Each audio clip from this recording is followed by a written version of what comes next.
அள்ள அள்ள குறையாதது அட்சய பாத்திரம். அது நமக்கு தெரியும், கேள்விப்பட்டிருக்கிறோம். ஆனா போட போட நிரம்பாத ஒரு பாத்திரம் உண்டு. அது என்ன தெரியுமா? நம்மள பல பேர்கிட்ட அந்த பாத்திரம் உண்டு. அதுதான் பேராசை அப்படிங்கிற பாத்திரம். அதை நிறைவு செய்யவே முடியாது. பேராசையை பத்தி சுஃபி இலக்கியத்துல ஒரு பிரபலமான கதை உண்டாம். அதை ஒரு பெரியவர் எடுத்து சொல்லியிருக்கிறார். ஒரு மன்னர் நகர்வலம் போயிட்டு இருக்கார். ஒரு பிச்சைக்காரன் மன்னர் எதிரில் வரான். பிச்சை போடுங்கிறான். என்னுடைய அமைதியை கெடுக்காதே போங்கிறார் மன்னர். அவன் சிரிக்கிறான். அரசே, உங்களுடைய அமைதி கெடக்கூடிய நிலையில் இருந்தா அதுக்கு பேர் அமைதியே கிடையாது அப்படின்னு நானா. எதிரில் நிக்கிறது வெறும் பிச்சைக்காரன் இல்லை, யோகி அப்படிங்கிறத மன்னர் புரிஞ்சுக்கிட்டார். துறவியே, உங்களுக்கு என்ன வேணும்னாலும் கேளுங்க, கொடுக்குறேன்னாராம். அந்த துறவி மறுபடியும் சிரிக்கிறார்.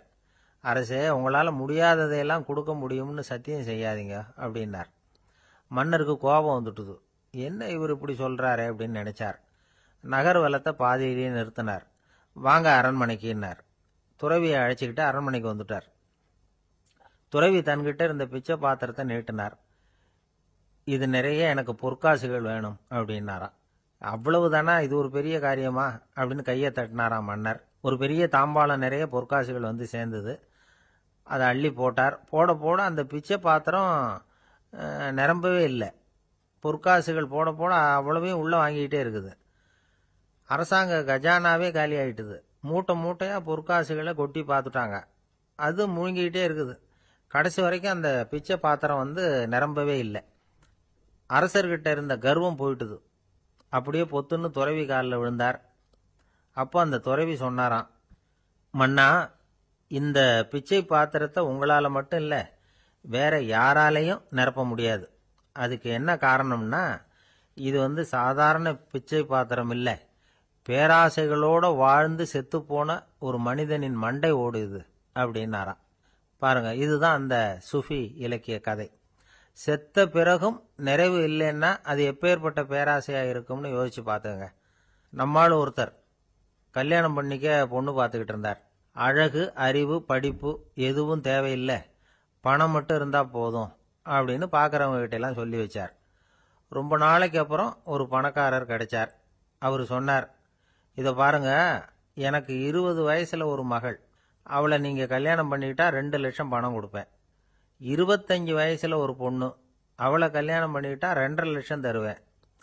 30 வயசுல ஒரு பொண்ணு இருக்கா, அவளை கல்யாணம் பண்ணிக்கிட்டா 3 லட்சம் தருவேன். என்ன சொல்ற அப்படின்னாராம்.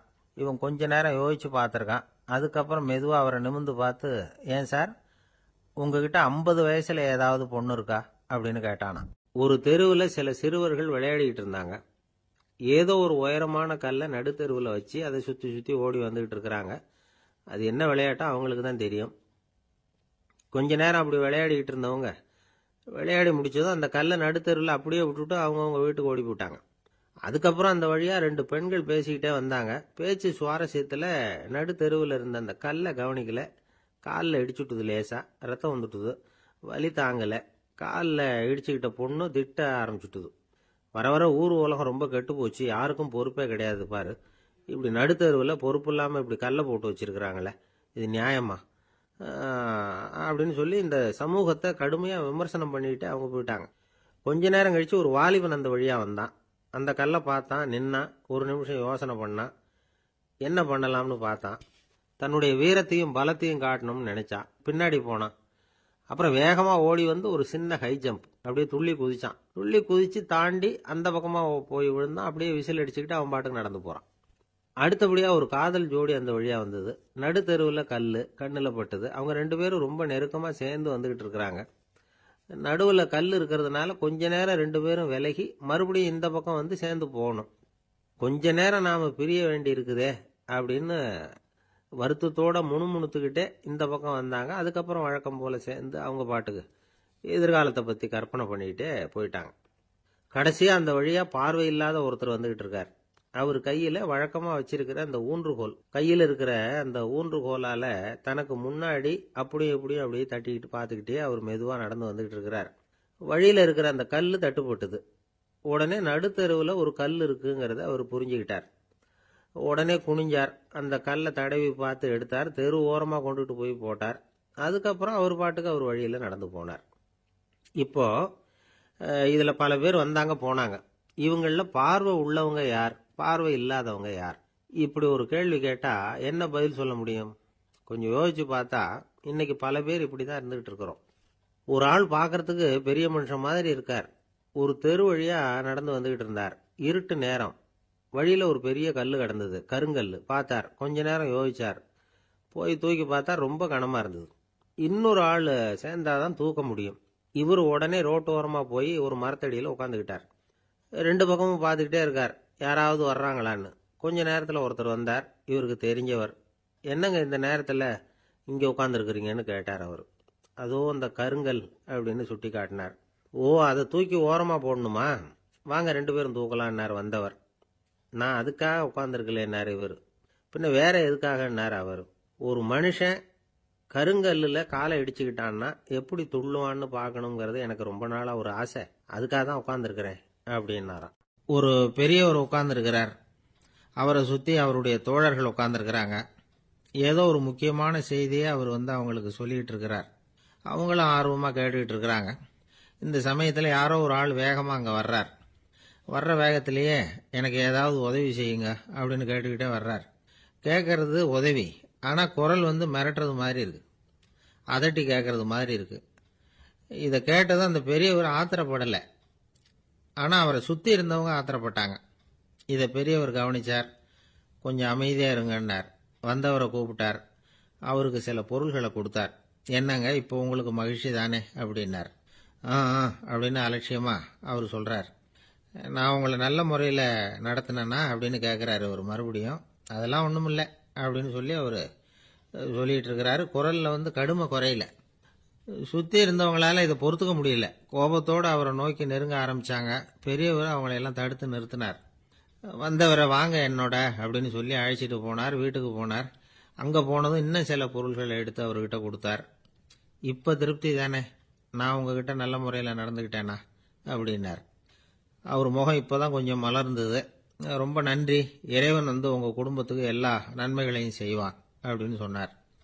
இதே வார்த்தைகளை என்னுடைய தோழர்கள்கிட்டே சொல்லிட்டீங்கன்னா அவங்க கோபம் தணிஞ்சிரும். வர முடியுமான்னார். கண்டிப்பாக வர்றேன் அப்படின்னாரு. மறுநாள் காலையில் அந்த இடத்துக்கு வந்தார். அதே மாதிரி சொல்லிவிட்டு அவர் போயிட்டார். தோழர்கள்லாம் ரொம்ப வியப்போடு பெரியவரை பார்த்தாங்க. அந்த பெரியவர் தான் நபிகள் நாயகம். அவர் சொன்னார், ஒருத்தன் ரொம்ப ஆசையாக ஒரு ஒட்டகத்தை வளர்த்துக்கிட்டு வந்தான். ஒரு நாள் அந்த ஒட்டகம் கயத்தை அறுத்துக்கிட்டு ஓடி போயிட்டுது. அக்கம் பக்கத்தில் இருக்கிறவங்கெல்லாம் அந்த ஒட்டகத்தை பிடிக்கிறதுக்கு முயற்சி பண்ணாங்க. அதை துரத்திக்கிட்டு ஓடினாங்க. ஒட்டகம் தாறுமாறாக ஓட ஆரம்பிச்சுது. இந்த சமயத்தில் ஒட்டகத்தை வளர்த்தவன் அங்கே ஓடி வந்தான். நீங்கள் அதை ஒன்றும் செய்ய வேணாம், விட்டுருங்க. அதோட சுபாவம் எனக்கு நல்லா தெரியும். அதை சுலபமாக என்னோட வழிக்கு கொண்டுட்டு வந்துட முடியும். நான் பார்த்துக்கிறேன், விட்டுருங்கோ அப்படின்னா. எல்லாரும் விலகி போயிட்டாங்க. இவன் என்ன செஞ்சான் தெரியுமா? கொஞ்சம் புல்லை கையில் எடுத்துக்கிட்டு அந்த ஒட்டகத்தை நெருங்கினான். அவ்வளவுதான். அது ஓடி இவன் காலடியில் உட்காந்துக்கிட்டது. செல்லமாக அதை அப்படியே தடவி கொடுத்தான். முதுகில் ஏறி உட்காந்துக்கிட்டான். அது பாட்டுக்கு சாதுவாக நடந்து போகுது. இந்த கதையை நபிகள் நாயகம் தம்முடைய தோழர்களுக்கு சொல்றார். ஒட்டகத்தை மட்டும் இல்லை, சில மனிதர்களையும் கூட சில விதத்தில் அணுகிதான் அவர்களை சீர்திருத்த வேண்டியிருக்குது அப்படிங்கிறத அவங்களுக்கு உணர்த்தினார். இது ஒரு அழகான உளவியல் அணுகுமுறை. சில குடும்ப தலைவர்கள் கூட இந்த ஒட்டகம் மாதிரி நடந்துகிறது உண்டு. அப்புறம் அடங்கி போகிறதும் உண்டு. ஒரு குடும்ப தலைவர் காலையில் எழுந்திரிச்சதுலேருந்து சத்தம் போட்டு கத்திக்கிட்டு இருப்பார். பக்கத்தில் இருந்தவங்கெல்லாம் ஓடி போய் சமாதானம் பண்ணி பார்த்தாங்க. அவர் ஓயறது மாதிரி தெரியல. கடைசியில் அவர் மனைவி வந்தாங்க. நீங்கள் எல்லாம் விலகி போயிடுங்க, அவர் சுபாவம் எனக்கு தெரியும், நான் பார்த்துக்கிறேன் அப்படின்னாங்க. சரின்னு எல்லாரும் போயிட்டாங்க. சாயந்தரமாக பார்க்குறாங்க, அவர் சத்தம் இல்லாமல் ஒரு மூலையில் உட்காந்துருக்கிறார். ரொம்ப சாதுவா. ஆச்சரியமாக இருந்தது. என்னம்மா பண்ணீங்கன்னு கேட்டாங்க. அது ஒன்றும் இல்லைங்க, ஒரு வேளை சாப்பாட்டை நிறுத்தினேன், பட்னி போட்டேன், அவ்வளவுதான் அப்படின்னாங்க அந்த அம்மா. இந்த உலகத்தில் எவ்வளவோ உயிரினங்கள் இருக்கு. ஒவ்வொன்றும் ஒவ்வொரு விதமாக சண்டை போடுது. இப்போ 2 மாடு சண்டை போட்டுக்குதுன்னு வச்சுக்கோங்க, என்ன பண்ணும்? 2 முட்டிக்கும். அதுக்கு சண்டை போடுறதுக்கு ஆயுதமாக உபயோகப்படுறது அதோட கொம்பு. 2 சேவல் சண்டை போட்டுக்குதுன்னு வச்சுக்கோங்க, அதுக்கு ஆயுதமாக உபயோகப்படுறது அதோட கால் நகம். காலால் தான் அது ஒன்றோட ஒன்று சண்டை போட்டுக்கும். ஆனால் 2 மனுஷன் சண்டை போட்டுக்கிறான்னு வச்சுக்கோங்க, இவன் இன்னதை தான் ஆயுதமாக உபயோகப்படுத்துவான்னு குறிப்பிட்டு சொல்ல முடியாது. கல்லை எடுப்பான், கத்தி எடுப்பான், துப்பாக்கி எடுப்பான், என்ன வேணாலும் பண்ணுவான். வாயால் திட்டுவான், கையால் அடிப்பான், காலால் உதைப்பான், சகலகலா வல்லவன். விலங்குகள்லாம் பொதுவாக வாயை சாப்பிட்றதுக்கு மட்டும்தான் உபயோகப்படுத்துது. ஆனால் இவனுக்கு சாப்பிட்றதுக்கும் அதுதான், சாப்பிட்டு விட்டு திட்டுறதுக்கும் அதுதான். ஆனால் ஒரு விஷயத்தில் மட்டும் கெட்டிக்கிறேன். அதாவது நாம் சண்டை போட்டுக்கிட்டாலும் பரவாயில்லை, கோழிகள் சண்டை போடாமல் இருக்கணும் அப்படின்னு ஆசைப்படுறான். எதுக்காக? கோழிகள் சண்டை போடாமல் இருந்தால் நிறைய முட்டைகள் போடுமா, அதுக்காக தான் இந்த அக்கறை. கோழி பண்ணை வச்சிருக்கிறவங்களுக்கு இது ஒரு பெரிய பிரச்சனை. அதாவது பண்ணையில் இருக்கிற கோழிகளுக்குள்ள அடிக்கடி சண்டை வந்துடும். அதனால் முட்டை உற்பத்தி குறைஞ்சிரும். சரி, இதுக்கு என்ன பண்ணுறது? பண்ணையில் போய் உட்காந்துக்கிட்டு தினமும் பஞ்சாயத்து பேசிகிட்டு இருக்க முடியுமா? அமெரிக்காவில் கோழி பண்ணை வச்சிருக்கிற ஒருத்தர் இதை பற்றி யோசனை பண்ணி பார்த்தாராம். ஒரு வழியையும் கண்டுபிடிச்சிருக்கார். கோழிக்கெல்லாம் மூக்கு கண்ணாடி மாட்டி விட்டுட்டோம்னா அது சண்டை போடுற குணம் குறைஞ்சிரும், முட்டை அதிகமாகிடும். அந்த கண்ணாடியில் உள்ள லென்ஸ் சிவப்பு நிறத்தில் இருக்கணும், அவ்வளவுதான் அப்படின்னு அவர் கண்டுபிடிச்சாராம். இது ஏற்கனவே நடைமுறையில் கண்டுபிடிக்கப்பட்ட ஒரு விஷயம். ஆனால் எல்லா கோழிக்கும் சிவப்பு மூக்கு கண்ணாடி எப்படி மாட்டி விடுறது? அப்படியே மாட்டி விட்டாலும் அது நழுவாமல் இருக்கணுமே. இப்போ நாமெல்லாம் நடு விரலால் மூக்கு கண்ணாடி நடுவில் தொட்டு அப்படி ஸ்டைலாக சரி பண்ணிக்கிறோம். அது மாதிரி கோழி எப்படி சரி பண்ணிக்கும்? இதுதான் பிரச்சனை. இதுக்கு அவர் என்ன வழி கண்டுபிடிச்சாருன்னா, கோழிக்கெல்லாம் மூக்கு கண்ணாடிக்கு பதிலாக விழியொட்டு வில்லைகள், கான்டாக்ட் லென்ஸ், அதை பொருத்தி விட்டா என்ன அப்படின்னு யோசனை பண்ணார். அதே மாதிரி பண்ணார். அதே மாதிரி செஞ்சு பார்த்தார், வெற்றி. அதுக்கப்புறம் கோழியெல்லாம் சண்டை போட்டுக்கலையாம், சமாதான பிரியர்கள் ஆகிட்டு தான். கோழிகளுக்கு இயல்பாகவே சண்டை போடுற குணம் உண்டு. ஆனால் அதோட கண்ணுக்கு பார்க்குற பொருள்லாம் ரோஜா நிறத்துலையோ அல்லது இன்னும் சொல்ல போனால் அழுத்தமான சிவப்பு நிறத்துலையோ தெரிஞ்சதுன்னா சண்டை போடுற குணம் குறைஞ்சிருதான். அந்த சமயத்தில் அது அதிகமாகவும் முட்டையிட ஆரம்பிச்சுடுதான். அதே நேரத்தில் இறை எடுக்கிறத கூட குறைச்சிக்குதான். இது ஏன் இப்படி பண்ணுதுங்கிறது விஞ்ஞானிகளுக்கு இன்னமும் புரியலையா. எப்படியோ அமெரிக்க கோழிகள்லாம் கான்டாக்ட் லென்ஸ் பொருத்திக்க ஆரம்பிச்சாச்சு. கோழி கழுத்தை பிடிச்சிக்கிட்டு ஒரு சில வினாடிகளில் அதை பொருத்தி போடுறாங்களாம். கோழியோட ஆயுள் பூரா அது அப்படியே இருக்குமா. பண்ணையில் முட்டை உற்பத்தி குறைஞ்சா இது மாதிரி விஞ்ஞானபூர்வமாக பரிகாரம் தேடுறது தான் நல்லது. நமக்கு வேண்டியப்பட்ட ஒருத்தர், அவர் ஒரு கோழி பண்ணை வச்சுருந்தார். அந்த பண்ணையில் பாதி கோழி திடீர்னு செத்து போச்சு. உடனே ஒரு கால்நடை மருத்துவர்கிட்ட போக வேண்டியது தானே. அங்கே போகல. உள்ளூரில் மந்திரம் பண்ணிகிட்டு இருந்த ஒரு சாமியார்கிட்ட போனார். அவர் காலில் விழுந்தார். சாமி, என் பண்ணையில் பாதி கோழி செத்து போட்டுதுன்னார். சாமியார் யோசனை பண்ணார். சரி, பண்ணையில் வாசப்படி கிழக்கு பக்கமாக வச்சிருக்கியா மேற்கு பக்கமாக வச்சிருக்கியான்னு கேட்டார். கிழக்கு பக்கமாக இருக்குன்னார் அவர். அதுதான் தப்பு, மேற்கு பக்கமாக அதை மாற்று, சரியாக போடும்னாராம். அதே போல் இவர் போய் மாற்றிவிட்டார். அப்பவும் பாதி செத்து போச்சு. மறுபடியும் சொன்னார், சாமி மறுபடியும் பாதி கோழி செத்து போட்டுதேன்னார். சரி, கூரை எப்படி போட்டிருக்க, ஓடு போட்டிருக்கியா இல்லை கீத்து போட்டிருக்கியான்னார். ஓடு போட்டிருக்கேன்னாராம் அவர். அதுதான் தப்பு, அதை கீத்து போட்டுரு, சரியாக போடும்னாராம். சரின்னு போய் அதையும் மாற்றி பார்த்தார். மறுபடியும் போயிட்டுது, கோழி செத்து போச்சு. வந்தார், மறுபடியும் பாதி செத்து போச்சு சாமின்னு வந்தார். இவரும் யோசனையை மாற்றி மாற்றி சொல்லிகிட்டே இருக்கிறார். இப்படி அவரும் மாற்றி மாற்றி பார்த்தார். 6வது தடவையாக அவரை தேடிட்டு வந்தார்.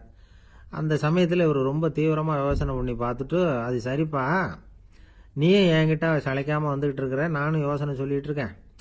இப்பவும் உங்ககிட்ட சொல்கிறதுக்கு என்கிட்ட யோசனை நிறையா இருக்குது. ஆனால் சோதிக்கிறதுக்கு உங்ககிட்ட கோழி இல்லையே, என்ன பண்ணுறது அப்படின்னாராம் இவர். வங்க நாவலாசிரியர் சரத் சந்திரர் ஒரு நண்பர் அவர்கிட்ட வந்தார்.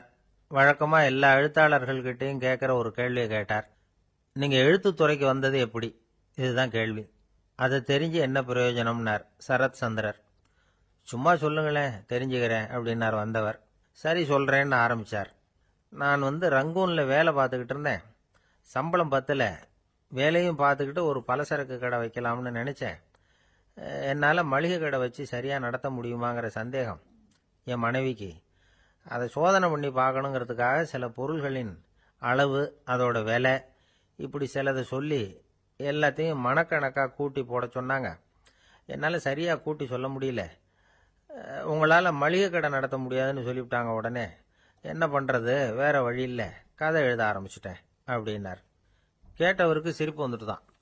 சரத் சந்திரர் ஒரு பக்கம் சீரியஸான நாவல்கள், சிறுகதைகள் எழுதியிருந்தாலும் அவருடைய இன்னொரு பக்கம் வேற விதம். நண்பர்கள்கிட்ட பேசும்பொழுதும் சரி, அவர்களுக்கு கடிதங்கள் எழுதும் போதும் சரி, கேலியும் கிண்டலும் நகைச்சுவை உணர்வும் அதிகமாக இருக்கும்.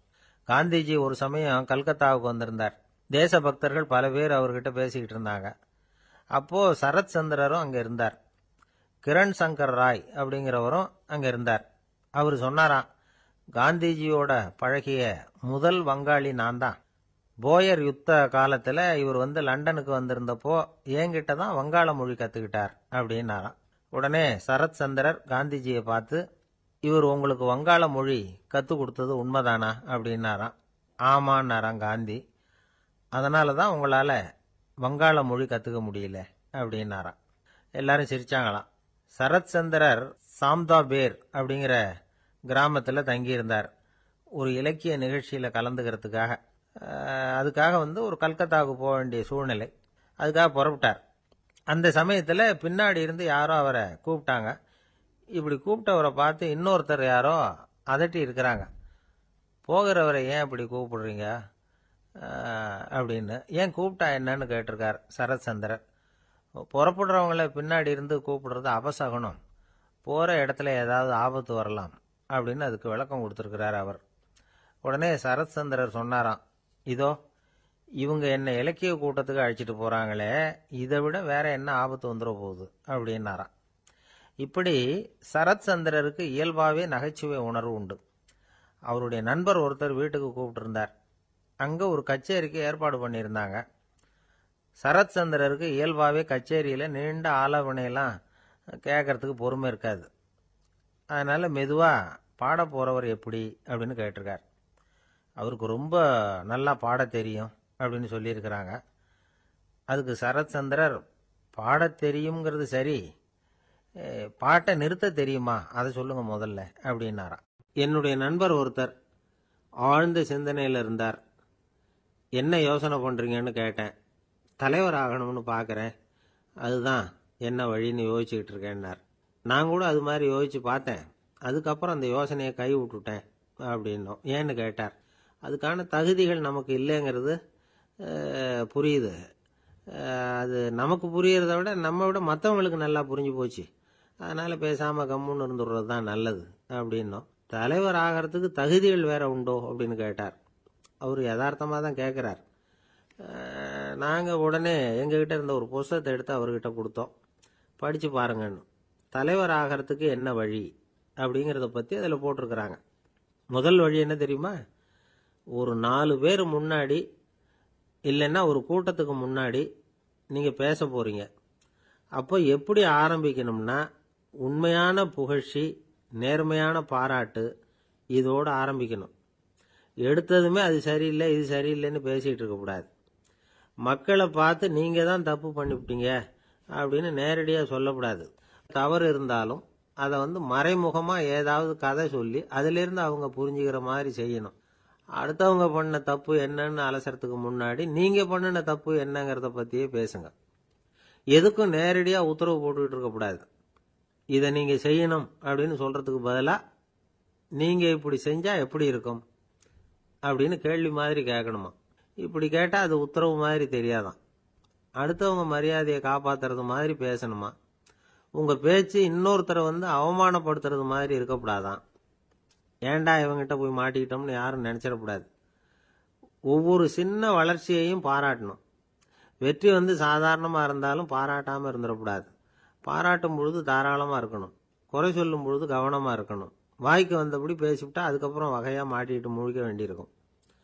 நீங்க பேசுறது இன்னொருத்தருக்கு ஒரு கௌரவத்தையும் மரியாதையும் உண்டு பண்றது மாதிரி இருக்கணும். நீங்க பேசுறது அடுத்தவங்களுக்கு இருக்கிற கொஞ்ச நெஞ்ச மரியாதையும் எடுத்து விடுறது மாதிரி இருக்கக்கூடாது. உங்க பேச்சை கேட்டா கேட்கறவங்களுக்கு ஒரு ஊக்கம் வரணும், உற்சாகம் வரணும். தவறு எதுவா இருந்தாலும் அதை சுலபமா திருத்திக்கலாம், சரி பண்ணிக்கலாங்கிறது மாதிரி இருக்கணும் உங்க பேச்சு. அடுத்தவங்களை சந்தோஷப்படுத்துங்க. உங்க யோசனைய கேட்டு நடந்துக்கிறதுனால அந்த சந்தோஷம் அவங்களுக்கு கிடைக்கணும். இந்த தகுதியெல்லாம் உங்ககிட்ட இருந்தா நீங்க ஒரு சிறந்த தலைவராகலாம் அப்படின்னு அந்த புஸ்தகத்துல போட்டிருக்கு. இந்த காலத்துல தலைவர் ஆகிறதுக்கு வேற சில தகுதிகள்லாம் கூட தேவைப்படுது. ஒரு புள்ள தன்னுடைய அப்பா கிட்ட, அப்பா உன்ன மாதிரியே நானும் அரசியல்ல சேரணும், தலைவர் ஆகணும்னு ஆசைப்படுறேன், இன்னையிலிருந்து எனக்கு அரசியல் பாடம் கத்துக் கொடு அப்படின்னு கேட்டிருக்கான். அவரும் சரின்னு சொல்லிவிட்டு ஒரு பெரிய ஏணி எடுத்துட்டு வந்தாராம். ஒரு செவுத்துல சாத்தினார். இந்த ஏணியில ஏறி உயர போய் அங்க பரன் மேல இருக்கிற ஒரு புத்தகத்தை எடுத்துட்டு வாடான்னு இருக்கார். மகனை பார்த்து, அப்பா ஏணி ரொம்ப உயரமா இருக்குது, நீ ஜாக்கிரதையா இதை பிடிச்சிக்கோ, நான் ஏறி போறேன் அப்படின்னு நான் பையன். பயப்படாத, நான் பார்த்துக்கிறேன்னாரு அப்பா. பையன் ஏணியில் ஏறினா உச்சிக்கு போனதும் அப்பா கையை எடுத்துட்டார். ஏணி அப்படியே சரிஞ்சுட்டுது. பையன் பொத்துன்னு கீழே விழுந்துட்டான். இடுப்பு பிடிச்சிக்கிட்டே எழுந்திரிச்சான். என்னப்பா இது, இப்படி என்னை ஏற விட்டுட்டு கையை விட்டுட்டியே, இப்படி கை விடலாமா அப்படின்னு கத்தியிருக்கான். அப்பா நிதானமாக சொன்னாராம், அவசரப்படாதேப்பா, அரசியலில் இதுதான் முதல் பாடம், பெத்த அப்பனா இருந்தாலும் அவனை நம்பாதே அப்படின்னு உபதேசம் பண்ண ஆரம்பிச்சாராம். ஒருத்தர் இருக்கார், நல்ல உத்தியோகத்தில் தான் இருக்கிறார். ஆனால் எப்போ பார்த்தாலும் முகத்தை வெறுப்பாக வச்சிருப்பார். அப்படியே வருவார் போவார். ஏன் சார் இப்படி இருக்கிறீங்க அப்படின்னு விசாரித்தோம். ஏன்டா இந்த வேலைக்கு வந்தோம்னு இருக்கு சார் அப்படின்னார். உங்கள் வேலை உங்களுக்கு பிடிக்கலையா அப்படின்னு கேட்டோம். இல்லைன்னார். இப்படிப்பட்டவங்க வெற்றிகரமான வாழ்க்கை வாழ முடியாது. இது நிபுணர்கள் கருத்து. வேலையை நேசிக்க தெரிந்தவர்கள் வெற்றி பெறுவார்கள் அப்படிங்கிறாங்க அவங்க. எந்த துறையாக இருந்தாலும் சரி, அந்த துறையில் வெற்றிகரமாக இருக்கிறவங்கள விசாரித்து பாருங்க. எனக்கு என்னுடைய வேலை ரொம்ப பிடிக்கும் அப்படின்னு சொல்கிறவங்களாக தான் இருப்பாங்க. அப்படி இருந்தால் தான் அது வெற்றிகரமாக இருக்க முடியுது அவங்களால. ஒருத்தனுக்கு பிடித்தமான பொழுதுபோக்கே அவனுடைய தொழிலாக இருந்துட்டுதுன்னா அவனை மாதிரி கொடுத்து வச்சவன் வேற யாரும் இல்லை அப்படிங்கிறார் பெர்னாட் ஷா. ஒரு தடவை மன்னர் ஹுமாயூன் உயிரை தண்ணீர் முண்டு ஊற்றுகிற தொழிலாளி ஒருத்தர் காப்பாற்றினாராம் அந்த ஹுமாயூன் உயிரை. உடனே மன்னர் கேட்டிருக்கார், உனக்கு என்ன வேணும்னாலும் கேளு தரேன், உயர் பதவி வேணுமா அப்படின்னு கேட்டாராம். மன்னா, மக்களின் தாகம் தீர்க்கக்கூடிய இந்த பணியை விட உயர்ந்தது உண்டா அப்படின்னாராம் அந்த தொழிலாளி. அவரால் அவருடைய வேலையை நேசிக்க முடிஞ்சுது. அதனால் மகிழ்ச்சியாக இருக்க முடிஞ்சுது. நாமெல்லாம் அப்படி இல்லை. வேலை கிடைக்கிற வரைக்கும் கிடைச்சா போதும் அப்படின்னு இருக்கோம். கிடைச்சதுக்கப்புறம் ஏன்டா அந்த வேலைக்கு வந்தோம்னு ரொம்பவும் அழுத்துக்குவோம். சரி, நாம் இருக்கிற இடத்துல நாம் வெற்றிகரமாக இருக்க வழி உண்டா அப்படின்னா உண்டுன்னு சொல்கிறாங்க. அதாவது மன இயல் நிபுணர்கள் இருக்கிறாங்க இல்லையா, அவங்க அதுக்கு முக்கியமாக 6 வழிகள் சொல்கிறாங்க. நீங்கள் ஒரு அலுவலகத்தில் வேலை பார்க்குறவரா அப்படின்னா இதை கேளுங்க. அதாவது உங்கள் மேலதிகாரி எதிர்பார்ப்புக்கு தகுந்த மாதிரி உங்கள் வேலை இருக்குதா? அப்படி இல்லைன்னா முதல்ல உங்கள் வேலையின் தரம் உயரணும்.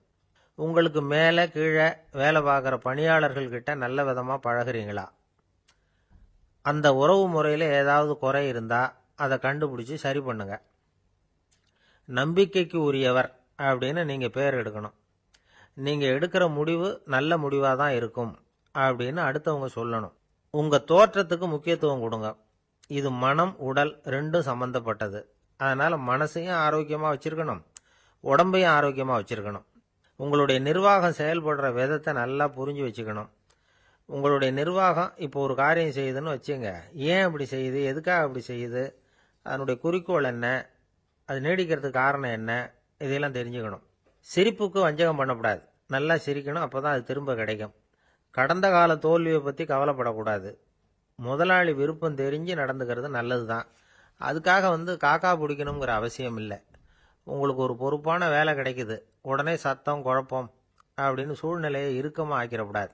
எந்த சூழலையும் இயல்பாக கையாளக்கூடியவர் அப்படிங்கிறத காட்டணும். இதெல்லாம் உங்கள் துறையில் நீங்கள் வெற்றி பெற நிபுணர்கள் சொல்கிற யோசனைகள். இவ்வளவு விவரமும் சொல்லிவிட்டு ஒருத்தரை பார்த்து கேட்டோம், இப்போ சொல்லுங்க, நீங்கள் செய்கிற வேலை உங்களுக்கு பிடிச்சிருக்குதா அப்படின்னோம். ரொம்ப ரொம்ப பிடிச்சிருக்குது அப்படின்னார். சரி, என்ன செஞ்சிட்டு இருக்கிறீங்க அப்படின்னு கேட்டோம். சும்மா தான் இருக்கிறேன் அப்படின்னார் அவர். அவர் ஒரு பெரிய குடும்பத்தில் பிறந்தவர். இருக்கிற சொத்துக்கள் எல்லாத்தையும் வாரி வழங்கிவிட்டு காட்டுக்கு புறப்பட்டார் தவம் செய்யறதுக்காக. இருந்தது பூராவும் கொடுத்துட்டார். இனிமே எதுவுமே இல்லை கொடுக்கறதுக்கு. அப்போ கடைசியாக ஒருத்தன் கையை நீட்டினான். ஐயா, ஏதாவது கொடுங்கன்னா. அவர் பார்த்தார். கட்டியிருக்கிற வேட்டியை தவிர வேற எதுவுமே இல்லை. 8 முழம் பட்டு வேட்டி, ஜரிகை கரையோடு இருக்குது. கடைசியாக அதை தான் எடுத்து கட்டிக்கிட்டு அவர் புறப்பட்டுக்கிட்டு இருக்கிறார். அவர் பார்த்தார், எதிரில் அவன் பரிதாபமாக நின்றுட்டு இருக்கிறான். அந்த 8 முழ வேட்டியை 2ஆக கிழிச்சார். 4 முழத்தை அவங்ககிட்ட கொடுத்துட்டு மீதி 4 முழத்தை தன்னுடைய இடுப்பில் கட்டிக்கிட்டு அவர் காட்டுக்கு போயிட்டார். இவன் என்ன பண்ணான் தெரியுமா? கையில் கிடைச்ச 4 முழத்தை எடுத்துக்கிட்டு கடை வீதிக்கு போனான். பழைய பட்டு வேட்டி ஜருகை இதெல்லாம் விலைக்கு வாங்குற வணிகர் ஒருத்தர் இருந்தார். அவர்கிட்ட போனான். இதை விலைக்கு எடுத்துக்கிறீங்களான்னு கேட்டான். அவர் வாங்கி பார்த்தார்.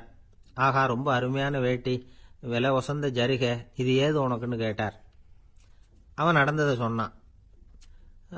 அப்படின்னா ஒன்று செய்யி, இந்த வேட்டியோட இன்னொரு பாதியையும் மெதுவாக வாங்கிட்டு வந்துரு, உனக்கு நிறைய பணம் தரேன் அப்படின்னார் அந்த வணிகர். இவன் கொஞ்சம் யோசனை பண்ணி பார்த்தான். கொஞ்சம் இருங்க தான் வந்து விடுறேன் அப்படின்னு சொல்லிவிட்டு நேராக காட்டுக்கு போனான். அவர் எங்கே இருக்காருன்னு தேடி கண்டுபிடிச்சான். அவர் ஒரு இடத்துல தவக்கோலத்தில் இருக்கிறார். கட்டியிருந்த இடைவேட்டியும் அவரை அறியாமலே நழுவி கீழே விழுந்து கிடக்குது. இவனுக்கு ரொம்ப வசதியாக போச்சு. அவரை கேட்க வேண்டிய அவசியமே இல்லை. மெதுவாக சத்தம் போடாமல் அடிமேல அடி வச்சு நெருங்கினான். அவர் கண்ணை மூடிக்கிட்டு அவர் பாட்டு நின்றுக்கிட்டு இருக்கார். இவன் மெதுவாக போய் கீழே கிடந்த அந்த துணியை எடுத்துக்கிட்டு சத்தம் போடாமல் திரும்பி நடந்தான். அப்படி கொஞ்சம் தூரம் நடந்திருப்பான். அப்படி ஓட ஆரம்பிக்கிற சமயத்தில் அவன் காலில் கீழே கிடந்த முள்ளு ஒன்று நறுக்குன்னு தைச்சு விட்டுது. வலி தாங்க முடியாமல் அம்மான்னு கத்திவிட்டான். இந்த சத்தத்தினால கண்ணை மூடி நின்றுகிட்டு இருந்த அவர் தவம் கலைஞ்சிது. மெதுவாக கண்ணை திறந்து பார்க்கறார். தன் இடையில இருந்த வேட்டி அவன் கையில் இருக்கு. இப்போ அவர் நினைக்கிறாராம், இந்த வேட்டி மேலே நான் வச்ச ஆசை அல்லவா அவனை வந்து திருடன் ஆக்கிவிட்டுது அப்படின்னு நினைச்சாராம். இது எப்பேற்பட்ட மனநிலைங்கிறத கொஞ்சம் யோசிச்சு பாருங்க. தான் ஒரு பொருள் மேலே வைத்த பற்று இன்னொரு மனிதன் திருடனா ஆகிறதுக்கு காரணமாக ஆயிட்டுதே அப்படின்னு நினைக்கிறார். அப்படி நினைச்ச அவர் யார் தெரியுமா? அவர் தான் மகாவீரர். இழந்துட்டேங்கிறியே, நீ என்னத்தை கொண்டு வந்த இங்கே இழக்கிறதுக்கு? நீ என்னத்தை உண்டாக்குன இது அழிஞ்சுட்டுதுன்னு சொல்றதுக்கு? இது அவருடைய சிந்தனை. இன்னைக்கு நம்ம சிந்தனையெல்லாம் வேற மாதிரி இருக்குது. ஒருத்தன் நடுத்தெருவில் உட்காந்து அழுதுகிட்டு இருந்தான். அந்த வழியா வந்தவர் கேட்டார், ஏன்ப்பா அழற அப்படின்னு கேட்டார். 5 ரூபா சார், இந்த இடத்துல விழுந்துட்டுது, ரொம்ப நேரமாக தேடுறேன், கிடைக்காது போல இருக்கு அப்படின்னா. எப்போ தொலைஞ்சுது அப்படின்னு கேட்டார்.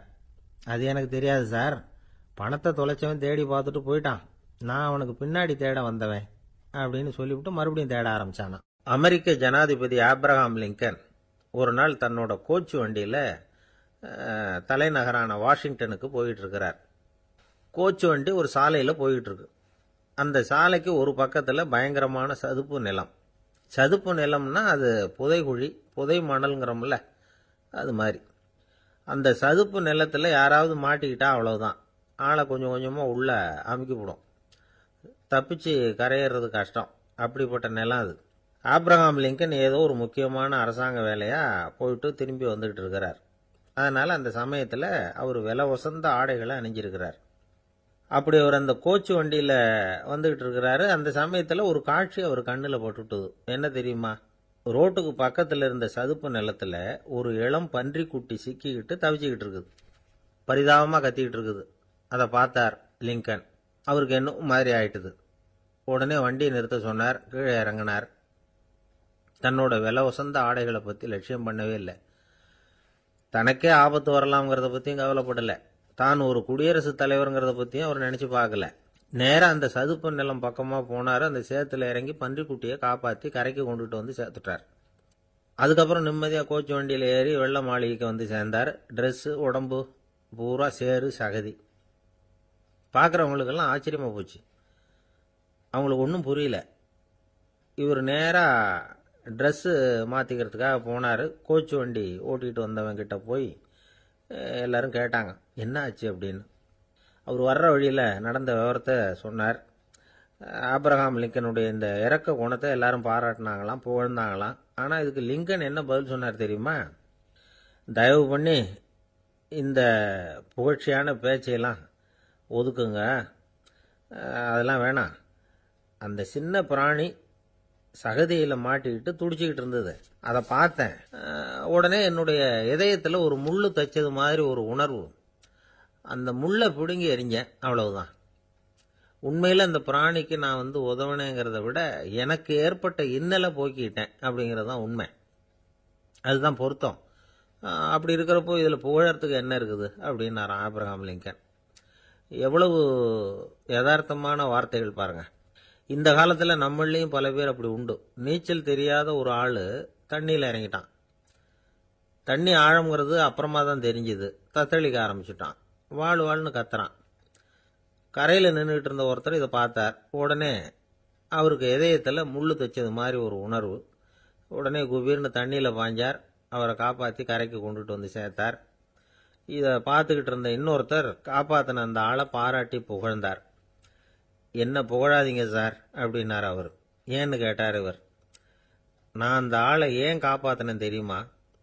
அவன் நேற்றுக்கு என்கிட்ட 300 ரூபா கடன் வாங்கியிருக்கிறான். இவன் தண்ணியில் போட்டான்னா நான் கொடுத்த கடனும் தண்ணியில் போடும். அதனால தான் விழுந்து காப்பாத்தினேன் அப்படின்னா அந்த ஆள். ஒரு இலக்கிய கூட்டம் ஏற்பாடு பண்ணியிருக்கிறோம், நீங்கள் அவசியம் வந்து அதில் பேசணும் அப்படின்னு கேட்டுக்கிட்டார் ஒருத்தர். வேணாங்க, 4 பேருக்கு முன்னாடி வந்து நிற்கிறதுனா எனக்கு ரொம்ப கூச்சமாக இருக்கும் அப்படின்னாரு இவர். ஏன் சார் இன்னமும் குழந்த மாதிரி கூச்சப்படுறீங்களே அப்படின்னார் அவர். அவரை ஒரு மாதிரியாக சமாளித்து அனுப்பி வச்சுட்டு அதுக்கப்புறம் அதை பற்றி இவர் யோசித்து பார்த்துருக்கார். சில நிபுணர்கள் எழுதியிருக்கிறத படித்தும் பார்த்துருக்கிறார். மனோதத்துவ நிபுணர்கள் என்ன சொல்கிறாங்க தெரியுமா? 10லேருந்து 20% குழந்தைகள் பிறக்கிறப்பவே கூச்ச சுபாவம் கொண்டதாக தான் இருக்குதான். ஒரு தாத்தா தன்னோட பேர பிள்ளைய ஆசையாக கூப்பிடுறார் விளையாட்டு காட்ட, அதை அழுதுகிட்டு ஓடி போகுது.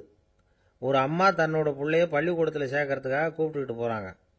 அந்த புள்ள அம்மாவோட முந்தானையில் ஒளிஞ்சிக்கிட்டு வெளில வரமாட்டேங்குது. இவங்களெல்லாம் எப்படி சமாளிக்கிறது? குழந்தைகளோட கூச்ச சுபாவத்தை போக்குறது எப்படி? இதுக்கு நிபுணர்கள் சில யோசனைகளை சொல்லியிருக்கிறாங்க. மற்றவங்களுக்கு முன்னாடி என் பையனுக்கு கூச்சம் ரொம்ப அதிகம் சார், மற்றவங்க பார்த்தா ரொம்ப வெக்கப்படுறான், இப்படி சொல்கிற அப்பாக்கள் உண்டு. என் பையன் புது மனுஷால பார்த்தா அட்டையாக ஒட்டிக்குவான் சார் அப்படின்னு சொல்கிற அப்பாக்களும் உண்டு. இப்படிலாம் குழந்தைகளுக்கு வந்து முத்திரை குத்துறது ரொம்ப தப்பான். புதுசாக யாராவது வீட்டுக்கு வந்தால் குழந்தை தானாக தன்னோட கூச்சத்தையும் பயத்தையும் போக்கிக்கிட்டு சகஜமாக மாறி வர்றதுக்கு வாய்ப்பு கொடுக்கணுமா. ஒரு கூட்டத்துக்கோ அல்லது சொந்தக்காரங்க கல்யாணத்துக்கோ குழந்தைய அழைச்சிட்டு போகிறீங்க, அங்கே போய் கட்டாயப்படுத்தி குழந்தைய மற்றவங்க கிட்ட பேச சொல்லக்கூடாது. சில சமயம் குழந்தை தானாக தன்னுடைய கூச்ச சுபாவத்தை விட்டு பேசுறதுக்கு முன் வந்தால் அதை பாராட்டணும். குழந்தை கலகலப்பு இல்லாமல் மௌனமாக இருந்ததுன்னா அதையும் கண்டுக்கக்கூடாது. குழந்தை பேச ஆரம்பித்தா அதை ஆர்வத்தோடு கவனிக்க தெரியணும். கலந்து உரையாடுற பழக்கத்தை வீட்லேயே ஆரம்பிக்கலாம். கேட்டதுக்கு பதில் சொல் அப்படின்னு நீங்கள் அதிகாரம் பண்ணிகிட்டு இருக்கக்கூடாது. அது வந்து குழந்தைக்கு பேசுகிற சந்தர்ப்பத்தை குறைச்சிருமா. இப்போ நாம் அதிகாரம் பண்ணால் கேலி செய்கிற பழக்கம் குழந்தைகளை வந்து ரொம்ப பாதிச்சிருமா. பெரியவங்களானதுக்கு அப்புறமும் சில பேர் கூச்சத்தோடவும் பயத்தோடவும் இருக்கிறதுக்கு இதுதான் காரணம். சின்ன வயசில் அவங்கெல்லாம் ஏதாவது கேலிக்கு ஆளாகி இருப்பாங்க. 2வது குழந்தை மூத்த குழந்தைய வந்து கேலிக்கு ஆளாகிற சந்தர்ப்பங்களை கண்டு கேலி பண்ணினா அது இளம் நெஞ்சங்களை விட்டு நீங்கிறதே இல்லையா. எப்பவும் குழந்தையோட நடை உடை பாவனைகளை பற்றி சொல்லிக்கிட்டே இருக்கக்கூடாதான். அதுவே கூச்ச சுபாவத்தை கொண்டுட்டு வந்துருமா.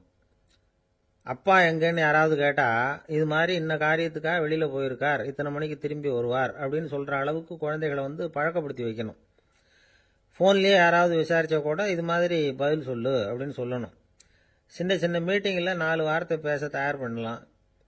ஒரு கடையிலையோ அல்லது ஹோட்டல்லையோ ஏதாவது விவரம் கேட்கணும்னா உங்கள் குழந்தைய தைரியமாக அனுப்புங்க. குழந்தைகள் பணிவாகவும் பொறுமையாகவும் விவரம் கேட்குறப்போ கூச்ச சுபாவம் தானாக போயிடும். சின்ன வயசுலேயே இப்படிலாம் பழக்கப்படுத்தினாதான் வருங்காலத்தில் தைரியமாக இந்த சமுதாயத்தில் வாழ முடியும். இல்லைன்னா 60 வயசுலேயும் அடுப்பங்கரையை விட்டு வெளில வர்றதுக்கு கூச்சப்பட்டுக்கிட்டு தான் இருக்க வேண்டியிருக்கும். இந்த காலத்து பிள்ளைங்க எவ்வளவோ பரவாயில்ல, எதுக்கும் தயங்குறதில்ல, கூச்சப்படுறதில்ல. ஒரு அம்மா அடுப்பங்கரையிலேருந்து சத்தம் போட்டாங்க, டேய் ராமு, தயவு பண்ணி அந்த டிவியை நிறுத்துறா, அந்த பெண்ணோட குரல் மகா மோசம், அடுப்பங்கரையில் இருக்கிற என்னாலேயே அதை சகிச்சிக்க முடியல அப்படின்னாங்களாம். உடனே பையன் கொஞ்சம் கூட தயங்காமல் பதில் சொல்கிறான், அம்மா இந்த குரல் டிவியிலேருந்து வரல, எதிர்த்த விட்டு மாமி தான் இங்கே வந்திருக்கிறாங்க, அவங்க தான் இப்போ என்னோட பேசிக்கிட்டு இருக்கிறாங்க அப்படின்னு நானும். ஐயா, உங்கள் பேரை தொடர்ந்து தினம் கேட்டுக்கிட்டு இருக்கிறேன் அப்படின்னார் ஒருத்தர். தொடர்ந்து கேட்குறீங்களே, உங்களுக்கு காது வலிக்கலையா அப்படின்னு கேட்டோம். பேசுகிற உங்களுக்கே வாய் வலிக்கல அப்படிங்கிறப்போ கேட்குற எங்களுக்கு எப்படி காது வலிக்கும் அப்படின்னார். நம்ம உடம்புல ஒரு அதிசயம் என்ன தெரியுமா? ரொம்ப நேரம் நாம் நடக்கிறோம்னு வச்சுக்கோங்க, கால் வலிக்கும். ரொம்ப நேரம் வேலை செஞ்சால் கை வலிக்கும், உடம்பு வலிக்கும். ரொம்ப நேரம் பார்த்துக்கிட்டே இருந்தால் கண்ணு வலிக்கும். ரொம்ப நேரம் பேசிக்கிட்டே இருந்தால் வாய் கூட வலிக்கும். ஆனால் ரொம்ப நேரம் கேட்டுக்கிட்டே இருக்கிறதுனால காது வலிக்கிறது இல்லை. அதனால் கேட்கறதுக்கு முக்கியத்துவம் கொடுத்தாங்க நம்ம பெரியவங்க. திருவள்ளுவர் வந்து தேவையில்லாமல் வார்த்தைகளை உபயோகப்படுத்த மாட்டார். ஒரு திருக்குறள்னு எடுத்துக்கிட்டாவே அதில் மொத்தம் 7 வார்த்தைகள், அவ்வளவுதான். அப்படி 7 வார்த்தைகள் மட்டுமே உள்ள ஒரு திருக்குறளில் வள்ளுவர் ஒரே வார்த்தையை 5 தடவை உபயோகப்படுத்தியிருக்கிறார், திரும்ப திரும்ப பயன்படுத்தியிருக்கிறார். அப்படின்னா அதை எந்த அளவுக்கு வலியுறுத்தி சொல்கிறார் அப்படிங்கிறத நாம் புரிஞ்சுக்கணும். அது என்ன குறள்? செல்வத்துள் செல்வம் செவிச்செல்வம், அச்செல்வம் செல்வத்துள் எல்லாம் தலை. செவிச்செல்வம்ங்கிறது அவ்வளவு முக்கியமானது. கற்றலின் கேட்டல் நன்று. அதிகம் கேட்கணுங்கிறதுக்காக தான் எவ்வளவு கேட்டாலும் காது வலிக்கிறது இல்லை. குறைச்சலாக பேசணும், அதிகமாக கேட்கணும். இன்னொரு விஷயம் கவனிங்க. நம்ம உடம்புல கண்ணுக்கு மூடி இருக்குது, எதையாவது நாம பார்க்க விரும்பலைன்னா உடனே கண்ணை மூடிக்கலாம். நம்ம வாய்க்கு மூடி இருக்குது, பேச விருப்பம் இல்லையா, வாயை மூடிக்கலாம். மூக்குக்கு கூட மூடிக்கிற வசதி இருக்குது, எதையாவது முகர விருப்பம் இல்லையா, மூச்சை அடக்கிக்கலாம்.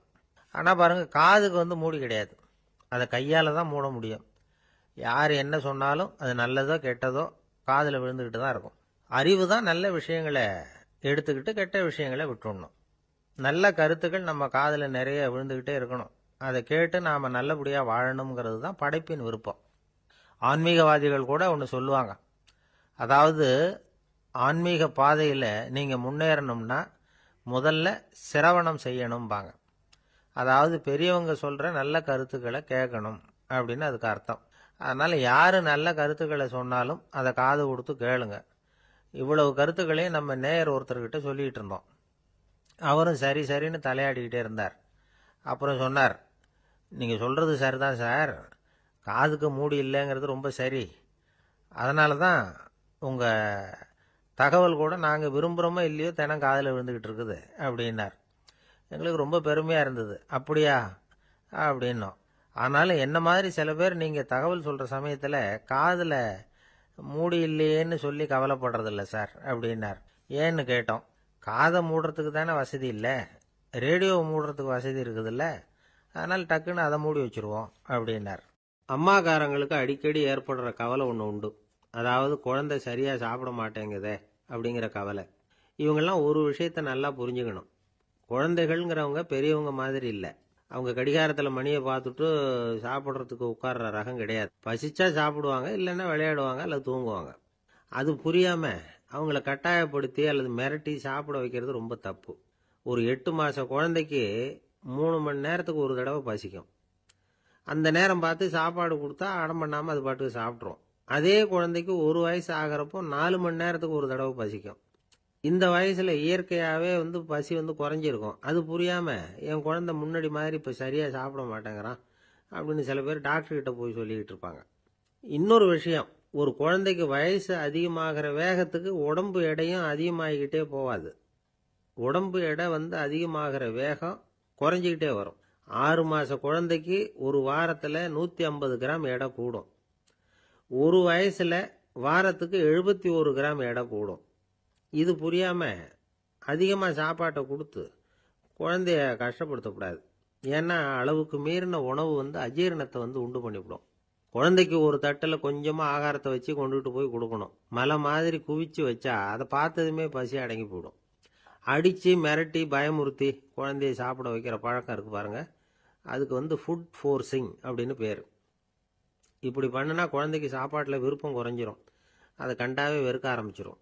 அது மாதிரி உளம் சார்ந்த பசி குறைவு, சைக்கோஜெனிக் அனோரெக்சியா, அது ஏற்படுமா. சாப்பாடுங்கிறதே ஒரு தண்டனை மாதிரி தோணும். குழந்தைகளுக்கு பிடிச்ச மாதிரியான ஆகாரத்தை கொடுக்கணும். சத்து அதிகம் இருக்குங்கிறதுக்காக அதுக்கு பிடிக்காத ஆகாரத்தை கொடுத்து கட்டாயப்படுத்தக்கூடாது. குழந்தைகளுக்கு 2 வயசு ஆகிறப்போ இயற்கையாகவே எதிர்மறை குணம் உண்டாகும். அதாவது அந்த எதிர்மறையாக பேசுறது. இது மாதிரி சமயங்களில் நாம் என்ன சொல்கிறோமோ அதுக்கு நேர்மாறாக நடந்துக்கும். ஏட்டிக்கு போட்டி. சாப்பிட சொன்னால் விளையாட போவோம், விளையாட சொன்னால் சாப்பாடு கேட்கும். இதை புரிஞ்சுக்கிட்டு நடந்துக்கணும். குழந்தை சொன்ன பேச்சை கேட்கலேன்னு கோவப்படக்கூடாது. குழந்தை வளர வளர பிடிவாத குணம் வர்றது சகஜம். கேட்டதை வாங்கி கொடுத்தாதான் சாப்பிடுவேன் அப்படின்னு பிடிவாதம் பண்ணும். வாங்கி கொடுத்துடுறது தான் உத்தமம். நீங்களும் அதுகிட்ட பிடிவாதம் பண்ணிகிட்டு இருக்கக்கூடாது. ஏன்னா கேட்டது கிடைக்கலையேங்கிற ஏமாற்றம் கூட குழந்தையோட பசியை குறைச்சிரும். கேட்டது கிடைச்சுட்டா பசி அதிகமாகும். கொடுத்ததை மலமலன்னு சாப்பிட்றோம். குழந்தைகளுக்கு கண்ட கண்ட நேரத்தில் சாப்பிட்றதுக்கு எதையாவது வாங்கி கொடுத்துக்கிட்டு இருந்தால் சாப்பாட்டு நேரத்தில் சாப்பிடாம அடம் பண்ண ஆரம்பிச்சிடும். பள்ளிக்கூடம் போகிற பிள்ளைங்க காலை உணவை சரியாக சாப்பிட மாட்டாங்க. அச்சம், அவசரம், பரபரப்பு இதெல்லாம் தான் காரணம். பள்ளிக்கு புறப்படுறதுக்கு ஒரு 3/4 மணி நேரத்துக்கு முன்னாடியே சாப்பாடு போட்டுருங்க, அது சரியாக போடும். படிக்கிற குழந்தைகள் உடல் சோர்வு, மனச்சோர்வு இது காரணமாக கூட சாப்பிட மறுக்கிறது உண்டு. இப்போ உதாரணமாக சாயந்தரம் விளையாடி விட்டு வீட்டுக்கு வந்ததும் சாப்பிட சொன்னால் வேணாம்பாங்க. இது உடல் சோர்வு. ரொம்ப நேரம் வீட்டு பாடங்களை செஞ்சு முடித்த கையோடு சாப்பிட சொன்னாலும் அவங்களால சரியாக சாப்பிட முடியாது. இது உளச்சோர்வு, அதாவது மனச்சோர்வு. இதை தவிர குழந்தைகளுக்கு உடல் நலக்குறைவு ஏற்பட்டால் கூட சாப்பிட மறுக்கிறது உண்டு. சில மருந்து மாத்திரைகள் கூட பசியை குறைச்சிரும். அதனால் சரியாக தெரிஞ்சுக்கிட்டு குழந்தைகளை சாப்பிட வைக்கணும். அது புரியாமல் கையில் சாப்பாட்டு தட்டை வச்சுக்கிட்டு குழந்தைகளை விரட்டிக்கிட்டு அலையக்கூடாது. ஒரு சின்ன பையன் சொன்னான், எங்கள் அம்மா சாப்பாடு போடுறது தெரிஞ்சால் நான் உடனே வீட்டை விட்டு வெளியில் ஓடி போடுவேன் அப்படின்னா. ஏன் அப்படி பண்ணுறேன்னு கேட்டோம். எங்கள் அப்பா கூட அது மாதிரி தான் சார் பண்ணுவார் அப்படிங்கிறான். கங்கை கரை தோட்டம் பக்கத்தில் ஒரு ஆசிரமம். அங்கே ஒரு பெரியவர் தங்கியிருக்கிறார். அவர் தான் ராமகிருஷ்ண பரமஹம்சர். அந்த ஆசிரமம் இருந்த இடம் கரக்பூர். வங்காளத்தில் பொதுவாக எல்லாரும் மீன் சாப்பிட்றது உண்டு. கங்கையில் குளிச்சுட்டு கையில் ஒரு மீனோடு வர்றது வழக்கம். இவர் இருக்கிற இடத்துக்கு கங்கையில் படகு வழியாக வரணும். அப்படி தான் எல்லாரும் வருவாங்க. வர்றவங்கள ஒன்று கூட்டி ஆன்மீக விஷயங்களை பற்றி பேசிக்கிட்டு இருப்பார். ஒவ்வொரு நாள் ஒவ்வொருத்தர் நகரத்துக்கு போகணும். வரும்பொழுது மீன் கொண்டுகிட்டு வரணும். அதுக்கு ஒரு அட்டவணையே உண்டு ஆசிரமத்தில். அது பிரகாரம் ஒரு நாள் சுவாமி யோகானந்தர் படகுல போனார். படகை செலுத்தினவங்க ராமகிருஷ்ணரையும் சுவாமி யோகானந்தரையும் மற்றவங்களையும் பித்தர்கள் அப்படின்னு சொல்லி ஏளனமாக பேசினாங்க. அவங்க என்ன பைத்தியம் பிடிச்சவங்க அப்படிங்கிறது மாதிரி. சுவாமி யோகானந்தருக்கு ரொம்ப மென்மையான இதயம். இவங்க இப்படி கண்ணாபின்னான்னு பேசுகிறத பார்த்தா மீனை வாங்கிட்டு திரும்புகிறப்போ என்ன நடக்குமோ அப்படிங்கிற பயம் வேற வந்துட்டுது அவருக்கு. அவ்வளவு மென்மையானவர். இதை தெரிஞ்சுக்கிட்ட ராமகிருஷ்ணர், யோகானந்தா இங்கே வா அப்படின்னு கூப்பிட்டார். இவர் கண்ணீரை தொடச்சிக்கிட்டே கிட்ட போனார்.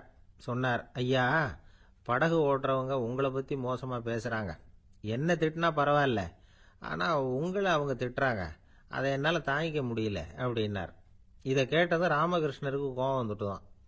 என்னது, உன்னுடைய குருவை பற்றி அவங்க மோசமாக பேசும்பொழுது நீ சும்மா இருந்தியா? வெளியில் போ அப்படின்னு விட்டார். குரு நிந்தனை செய்கிறப்போ அதை கேட்டுக்கிட்டு சும்மா இருக்கலாமா? குரு நிந்தனையை கேட்டால் பாவம் இல்லையா? என்னை தூற்றும் போது அவங்க பாவம் செய்கிறாங்க. அதை கேட்டுக்கிட்டு நீ சும்மா இருந்தால் நீயும் பாவம் செய்கிற அப்படின்னாராம். அடுத்த நாள் சுவாமி நிரஞ்சனானந்தர் போக வேண்டிய நாள். இவர் படகுல போகும்பொழுதும் அதே மாதிரி நடந்துதான். அவங்க மோசமாக பேச ஆரம்பித்தாங்க, திட்ட ஆரம்பித்தாங்க. அப்படி கேலி பண்ண ஒருத்தனை இவர் என்ன பண்ணார், பலார்னு கன்னத்தில் அரைஞ்சிட்டார். இன்னொருத்தனை கங்கையில் தூக்கி எறியறதுக்கும் தயாராகிட்டார். அதுக்கப்புறம் அவங்க யாரும் வாயை திறக்கலை. மீன் வாங்கிட்டு வர்றப்பவும் படகுல ஒரே அமைதி. அவ்வளவு பயம் அவங்களுக்கு. ராமகிருஷ்ணர் கூப்பிட்டு விசாரித்தார் என்ன நடந்ததுன்னு. இவர் சொன்னார், அவர் யோகானந்தா போகும்பொழுது என்ன நடந்ததோ அப்படியே தான் இப்பவும் நடந்தது. குரு நிந்தனை செய்கிறத கேட்டுக்கிட்டு நான் சும்மா இருப்பேனா? ஒருத்தனை அப்படியே அரைஞ்சுட்டேன், இன்னொருத்தனை ஆற்றுல தூக்கி போட்டுருவேன்னு பயமுறுத்தினேன், அவ்வளவுதான் அப்படின்னாராம். இப்போவும் ராமகிருஷ்ணருக்கு கோபம் வந்துட்டு தான். என்ன இது, அணியறது காஷாயம், இருக்கிறது ஆசிரமம், உனக்கு இவ்வளவு கோபம் வந்ததுன்னா அப்புறம் என்னத்துக்கு ஆசிரமத்தில் இருக்கணும்? பிரம்மச்சாரி எப்பவும் அமைதியாக இருக்கணும் அப்படின்னு அறிவுரை சொன்னாராம் ராமகிருஷ்ணர். அப்போ இவர் கேட்டாராம், ஏங்க அவருக்கு ஒரு விதமான அறிவுரை சொன்னீங்க, எனக்கு வேற விதமாக அறிவுரை சொல்கிறீங்க, இதில் எது உண்மை அப்படின்னு கேட்டிருக்கார். இதுக்கு ராமகிருஷ்ணர் சொன்ன பதில் என்னன்னா, அட அசடே, சக்கரத்தில் காற்று அதிகமாக இருந்தால் குறைக்கணும், குறைச்சலாக இருந்தால் கூட்டணும். அவன் சாது, அவனுக்கு அதிக உணர்ச்சி தேவை, உனக்கு படபடப்பு அதிகம், உனக்கு பொறுமை தேவை அப்படின்னாராம். இதில் உள்ள கருத்து என்னன்னா, கல்விங்கிறது எப்படின்னா அதை சூழ்நிலைக்கு தகுந்த மாதிரி கற்பிக்கணும். எல்லாருக்கும் ஒரே மாதிரி கற்பிக்கக்கூடாது. கேட்குறவர் தகுதி, புரிஞ்சுக்கிற திறமை, இதை பொறுத்து கல்வி அமையணும். ஆரம்ப காலத்தில் ஒரு குரு, அப்போ ஒரு சீடன் இருந்தான். அது வேடிக்கையான குரு, வேடிக்கையான சீடன். ஒரு ஆசிரமம். ஒரு நாள் ஒருத்தன் அவசரமாக அந்த குருவை தேடி வந்திருக்கிறான். என்ன விஷயம்னு விசாரித்தார் குரு. உங்கள் சீடர் என்னை அடிச்சுட்டார் அப்படின்னு புகார் பண்ணானா அந்த ஆள். குரு சீடனை கூப்பிட்டார். அடிச்சியா இந்த ஆளை அப்படின்னு கேட்டாராம். ஆமான் இருக்கான் சீடன். ஏன் அடிச்சே அப்படின்னு கேட்டாராம். இந்த ஆள் உங்களை பற்றி மட்டமாக பேசிவிட்டான், என்னால் அதை தாங்கிக்க முடியல, அதனால தான் அடிச்சுட்டேன்ருக்கான். அப்படி என்ன பேசினா அப்படின்னு கேட்டாராம். உன்னுடைய குருநாதர் இப்போல்லாம் அர்த்தமில்லாமல் பேச ஆரம்பிச்சுட்டார் அப்படின்னு சொல்லிவிட்டான், அதனால தான் அடிச்சுட்டேன் அப்படின்னானா. அதுக்காக அடிச்சே அப்படின்னாராம். நான் அதுக்காக அடிக்கல குருவே, இப்பெல்லாம் நீங்கள் அர்த்தம் இல்லாமல் பேசுறதாக அவன் சொல்கிறான், அப்படின்னா இதுவரைக்கும் நீங்கள் அர்த்தத்தோடு பேசினதாகத்தானே அர்த்தம், அது தப்பு தானே, அதனால தான் அடித்தேன் அப்படின்னானா.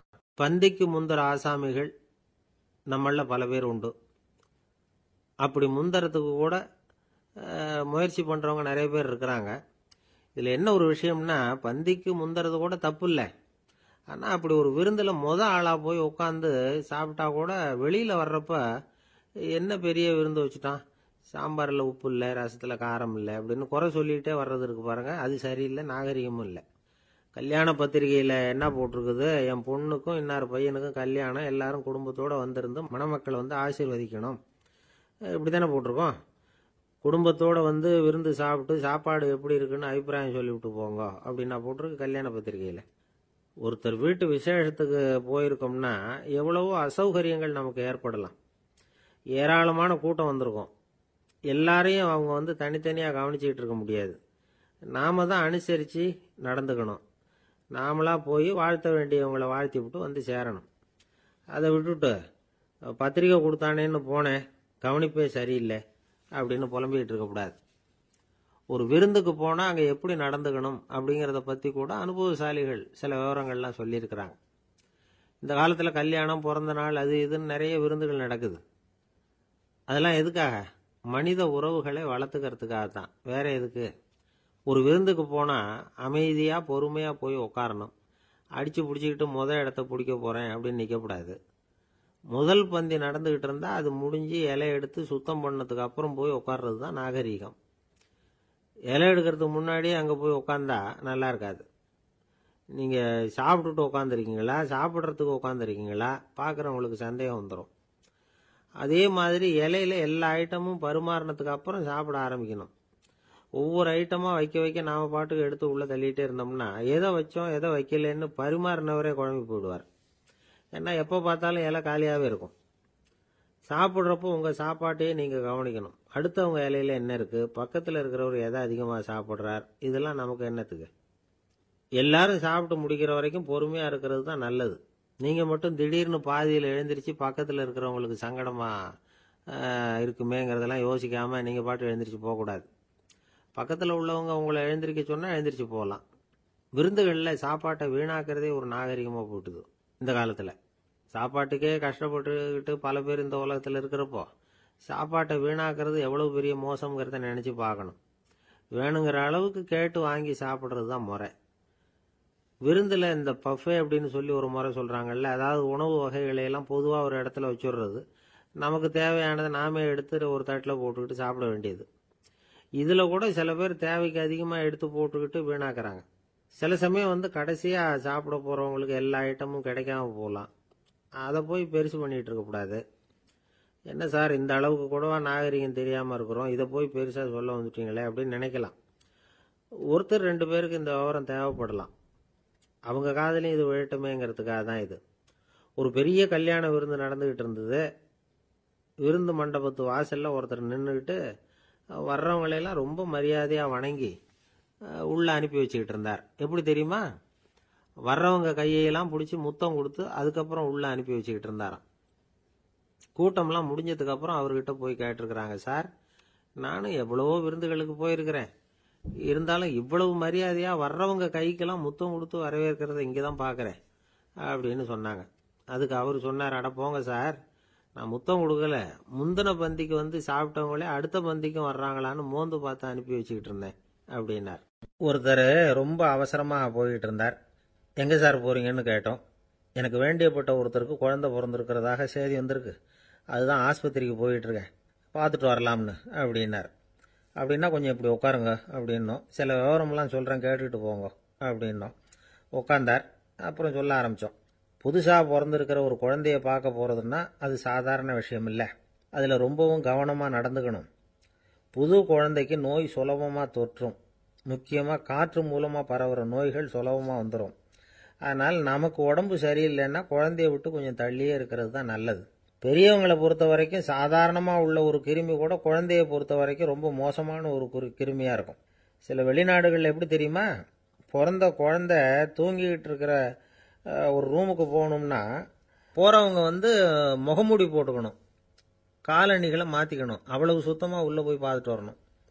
பொதுவாக சில ஆஸ்பத்திரிகளில் பார்த்தீங்கன்னா பார்வையாளர்கள் நேரத்தில் விசிட்டிங் ஹவர்ஸ் தாயை விட்டு குழந்தைய தனியாக பிரித்து வச்சுருவாங்க. எதுக்குன்னு நினைக்கிறீங்க? அந்த நேரம் பல பேர் வருவாங்க போவாங்க, அவங்க கை கால் சுத்தமாக இருக்காது, சுத்தமில்லாத கைகள் மூலமா கிருமிகள் பரவும். சுத்தமில்லாத கைன்னா மண்ணு தூசி படிஞ்சிருக்கிற கை மட்டும் தான் அர்த்தம் இல்லை. சாலையில் கையை வீசிக்கிட்டு நடந்து வர்றீங்க, குழந்தைய பொறுத்த வரைக்கும் அது கூட சுத்தமில்லாத கை தான். தாயை தவிர மற்றவங்க குழந்தைய தூக்காமல் பார்த்துக்கிறது நல்லது. தாய் கூட அளவோட கொஞ்சிறதோட நிறுத்திக்கணும். புதுசாக ஒரு குழந்தைய பெற்றிருக்கிற பொண்ணுக்கிட்ட மற்ற தாய்மார்கள் ஏதாவது சொல்லிக்கிட்டே இருப்பாங்க. குழந்தைய அப்படி வளர்க்கணும், இப்படி வளர்க்கணும் அப்படின்னு ஏதாவது அட்வைஸ் பண்ணிக்கிட்டே இருப்பாங்க. இப்படி ஓவராக அறிவுரை பண்ணுறது அந்த பொண்ணை குழப்பி விட்டுரும். அதனால் அப்படிலாம் பண்ணக்கூடாது. அந்த பெண்ணே ஏதாவது கேட்டால் கூட டாக்டர் சொல்ல வேண்டிய விவரங்களை எல்லாம் நாமே சொல்லிகிட்டு இருக்கக்கூடாது. புதுசாக பிறந்திருக்கிற குழந்தைய மட்டும்தான் இப்படி பார்க்கணும்னு இல்லை. ஒரு நோயாளி குழந்தைய பார்க்க போகிறதுனா கூட ரொம்ப எச்சரிக்கையாக தான் நடந்துக்கணும். ஒரு தின்பண்டமோ விளையாட்டு சாமானோ அந்த குழந்தைக்கு நாம் வாங்கிட்டு போகிறதா வச்சுக்குவோம். அதை நேராக கொண்டுகிட்டு போய் அந்த குழந்தைகிட்டே கொடுக்கக்கூடாது. அதோட அப்பா அம்மா கிட்ட ரகசியமாக கொடுக்கலாம். அவங்க முடிவு பண்ணட்டும் குழந்தைகிட்ட அதை கொடுக்கலாமா வேண்டாமாங்கிறத. அவங்களுக்கு தான் தெரியும் அதோட மனசும் உடம்பும். உங்கள் அக்கறையை காட்டுறதா நினச்சிக்கிட்டு குழந்தை வாயில் எதையும் கொண்டுட்டு போய் போடாதீங்க. போகிறப்போ உங்கள் வீட்டு குழந்தையும் அழைச்சிட்டு போகாதீங்க. இது நோயை வாங்கிட்டு வந்துடும், அல்லது புதுசாக ஒரு நோயை அதுகிட்ட கொடுத்துட்டு வந்துடும். என்னதான் உங்களுக்கு பழக்கமான குழந்தையா இருந்தால் கூட அதுக்கு விருப்பம் இல்லைன்னா பேசக்கூடாது. அங்கே போய் அவங்க பள்ளிக்கூடத்தை ஞாபகப்படுத்திகிட்டு இருக்கக்கூடாது. நோயில் இருக்கிறப்ப ஸ்கூலை பற்றி பேச அது விரும்பாது. ஆஸ்பத்திரியை விட்டு வெளியில் புறப்படுறப்போ குழந்தைகிட்ட சொல்லணும்னு அவசியம் இல்லை. அதோட அப்பா அம்மா கிட்ட சொல்லிவிட்டு புறப்பட்டா போதும். குழந்தை கோபிச்சிக்காது. சமூக சம்பிரதாயத்தை பற்றி அது கவலைப்படுறதில்லை. இப்படி எல்லா விவரமும் நம்ம எதிரில் உட்காந்துருந்தவங்க கிட்ட சொல்லி முடித்தோம். ரொம்ப நன்றி சார் அப்படின்னு சொல்லிவிட்டு அவர் புறப்பட்டார். குழந்தைங்க கொஞ்சம் வளர்கிற வரைக்கும் தான் நாம் எச்சரிக்கையாக இருக்கணும்னு இல்லை, வளர்ந்த பிறகு இன்னும் எச்சரிக்கையாக இருக்கணும். ஒரு பையன் பள்ளிக்கூடத்துலேருந்து திரும்பி வீட்டுக்கு வந்தான். முகம் பூரா நகத்தால் கீறி இருந்தது. அப்பா பார்த்து பயந்துட்டார். யாருடா உன்னை இப்படி பண்ணது அப்படின்னார். என் கூட படிக்கிற இன்னொரு பையன்னா. நாளைக்கு உன் கூட பள்ளிக்கூடத்துக்கு வர்றேன், நீ எனக்கு அவனை அடையாளம் காட்ட முடியுமான்னார். அது ரொம்ப சுலபம் நான் பையன். எப்படின்னார் அப்பா. அவன் காதில் ஒன்று கையோடு எடுத்துகிட்டு வந்திருக்கிறேன், இதோ என் பையில தான் வச்சிருக்கேன் அப்படிங்கிறான் அந்த பையன். அன்பா இருக்கணும்னு அநேக பெரியவங்க சொல்லியிருக்கிறாங்க. நாமளும் அதை கேட்டுட்டு அன்பு காட்டுறதுக்கு தயாராக தான் இருக்கிறோம். அதை வாங்கறதுக்கு தான் ஆளை காணும். இருந்தாலும் அன்புல எத்தனையோ வகை உண்டு. அதை சரியா புரிஞ்சுக்கிட்டு அதுக்கப்புறம் அன்பு காட்ட ஆரம்பிக்கணும்.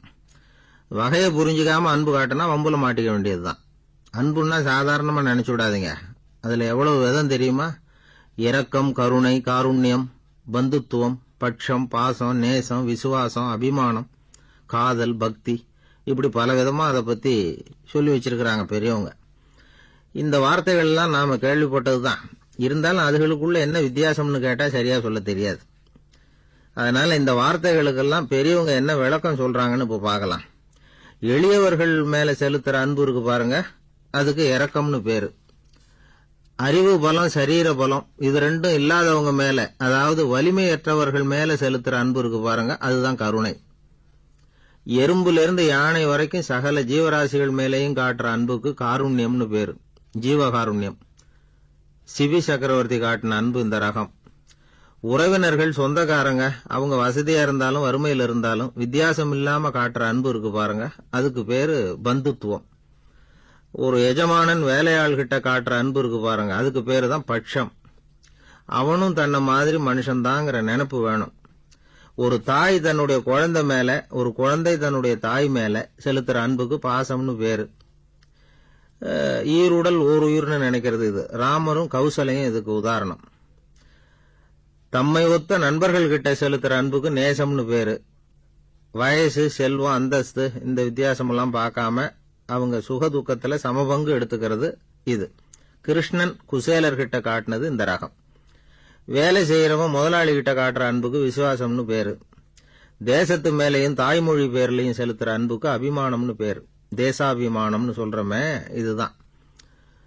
ஒரு கணவன் மனைவி பேர்ல காட்டுற அன்புக்கு காதல்னு பேரு. கடவுள் பேர்ல செலுத்துற அன்புக்கு பக்தின்னு பேரு. இப்படி அன்புல பல ரகம் இருக்கிறப்போ அதுல உள்ள வித்தியாசம் தெரியாம இடம் மாத்தி அன்பு காட்டினா இடைஞ்சல் தான். சரி, இந்த அன்பை பத்தி விஞ்ஞானம் என்ன சொல்லுது தெரியுமா?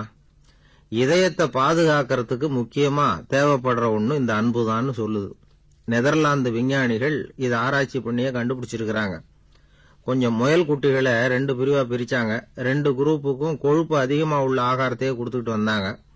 ஆனா ஒரு குரூப்புக்கு வெறுமன ஆகாரத்தை கொடுத்ததோட சரி, இன்னொரு குரூப் முயல்களுக்கு ஆகாரம் கொடுத்ததோட நிறுத்திக்கல. அதுக்கு முன்னாடி கூண்டுகளை திறந்து விட்டு முயல்களை கொஞ்ச நேரம் எடுத்து கொஞ்சி விட்டு அதுக்கப்புறமா ஆகாரம் கொடுத்தாராம் ஆராய்ச்சியாளர். இந்த குரூப்புக்கு இதய பாதிப்பு 60% குறைச்சலா இருந்துதான். சில நோயாளிகளுக்கு ஹார்ட் அட்டாக் வந்தாலும் அதை தாங்கிக்கிட்டு குணமாகிற சக்தி அதிகமா இருக்குது. இது எப்படின்னு ஆராய்ச்சி பண்ணி பார்த்திருக்கிறாங்க. அவங்க எல்லாம் மனைவி தன் பேர்ல ரொம்ப அன்பா இருக்கிறதாக நினைக்கிறவங்களா இருக்கிறாங்களாம். இதய நோயாளிகள் பல பேரை சந்திச்சு இதய நோய் ஏற்பட என்ன காரணம்னு கேட்டிருக்கிறாங்க. அவங்க சொன்ன காரணம்லாம் சாப்பாடு சம்பந்தமா இல்லையா, மனைவி அன்பா இல்ல, இப்படிப்பட்ட காரணத்தை தான் சொல்றாங்களாம். அதனால இதயத்தை பாதுகாக்கணும்னு நினைக்கிறவங்க அடுத்தவங்க அன்பா இருக்கிறது மாதிரி பாத்துக்குங்க, அதுதான் முக்கியம். ஒருத்தர் முகம் பூரா பிளாஸ்டரி போட்டுக்கிட்டு வந்தார், ரொம்ப கோபமா.